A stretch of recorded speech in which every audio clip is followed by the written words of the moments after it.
சென்னை அடையாறு பகுதியில் கடந்த ஜனவரி 5ஆம் தேதி காகங்கள் அடுத்தடுத்து உயிரிழந்தன. இறந்த காகங்களின் மாதிரிகள் மத்திய பிரதேச மாநிலம் போபாலில் உள்ள மத்திய கால்நடை ஆராய்ச்சி நிறுவனத்துக்கு பரிசோதனைக்காக அனுப்பப்பட்டன. அதன் முடிவில் H5N1 எனப்படும் பறவை காய்ச்சல் பாதிப்பு இருந்தது உறுதி செய்யப்பட்டது. இதையடுத்து கண்காணிப்பை தீவிரப்படுத்துமாறு தமிழ்நாடு தலைமைச் செயலாளருக்கு மத்திய அரசு அறிவுறுத்தியது. அதன்படி தமிழக சுகாதாரத்துறை பல்வேறு முன்னெச்சரிக்கை நடவடிக்கைகளை எடுத்து வருகிறது.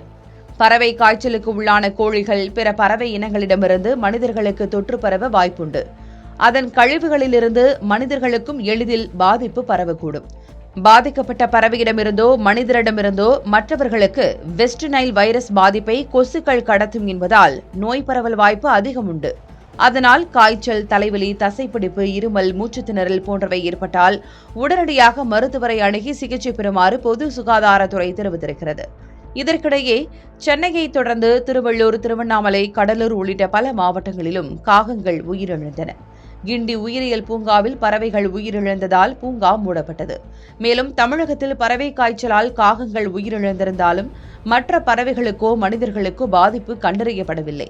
காகங்கள் உயிரிழப்பது தொடர்ந்து வருவதால் பொதுமக்கள் எச்சரிக்கையுடன் இருக்க வேண்டும் என தமிழ்நாடு பொது சுகாதாரத்துறை அதிகாரிகள் கருத்து தெரிவித்துள்ளனர்.